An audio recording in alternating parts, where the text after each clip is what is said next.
An ethical hacker should always be guided by frameworks and standards. Let's take a look at the best example there is for how real attackers do what they do. Open a browser to attack.mitre.org. You should see the homepage something like this. What I love about this is the way it's been organized. We can see tactics, techniques, data sources. Now this is not just references. This will say where data can come from when you are attacking. Mitigations for these attacks. Groups, and when they say groups, they mean APT, Advanced Persistent Threat Groups. The kinds of software that APTs are using, the various campaigns that they've been running, and more information like resources, blogs, etc. I'm interested in tactics. Click Tactics. Now recall that MITRE has three major categories: enterprise, mobile, and industrial control systems. I'm going to click Enterprise. And I can see the enterprise tactics are all the things that we've talked about, from reconnaissance, developing our resources, getting initial access, all the way through persistence, escalation, lateral movement, command and control, etc. Looking at this first one, reconnaissance, let's just click that. There's a little description about reconnaissance, and if we scroll down here, we can see different techniques related to reconnaissance. So within active scanning, there are subcategories here: scanning IP blocks, vulnerability scanning, wordless scanning. Going down, there are other types of reconnaissance. I'm interested in scanning IP blocks. I want to click that. There's a description about this and why people do it and what kinds of scans they can do for IP blocks. So in other words, ICMP, requests and responses. And I can scroll down here and I can see an example, procedure examples, Team TNT. Now this is not something that was just made up.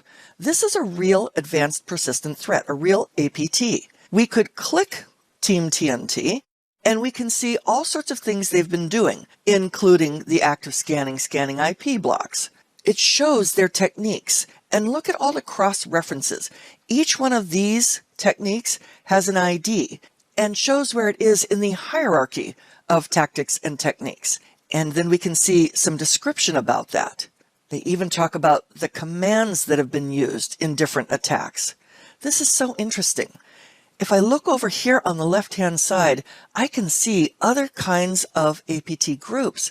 Wow, look at some of these. And don't forget that APTs will often go by multiple names. Fox kitten, ferocious kitten. These are all variants of an Iranian group here. Anything bear probably has to do with a Russian group. Copy kittens. Okay. Blue mockingbird. Aquatic panda. Oh, see, I just got to click that just because the name sounds so good. All right. So Aquatic panda is a suspected Chinese-based threat group with the dual mission of intelligence collection and industrial espionage. They've been active since May 2020. And they primarily target telecom, tech, and government sectors. Wow, this is just amazing stuff. Scroll up a little more, you can see the APTs by their various numbers as well. All right, cool. How about software? Let's go over and look at software. I'm coming up here, I'm clicking software. We can see popular software that these APTs have been using. Oh, AndroRat. I'll bet that some of these are tools that we even use in our class. Black coffee, okay. There are so many of these. Oh my goodness, we could just go down on and on and on and on. Wow. And if we were to just click one, what's Cozy Car? Cozy Car malware used by APT29 from 2010 to 2015. Wow, a backdoor component. That is really interesting. And then it talks about Cozy Car and how they communicate the malware with their C2 servers.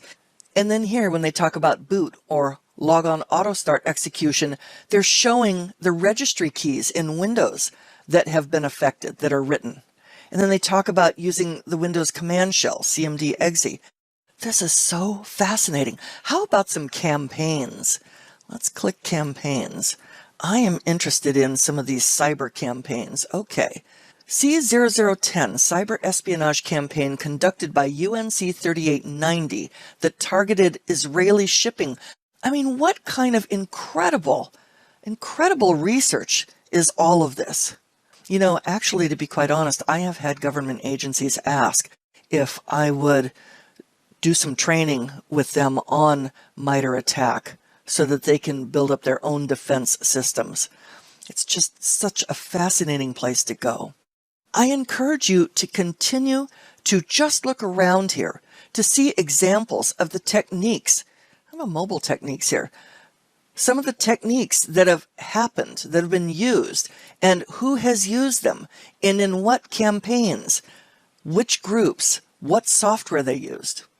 Take some time to just get a sense of the scope and the breadth of all of this, and always come back to refer to this when you want to deepen your knowledge. So now that you've seen an introduction to this tool,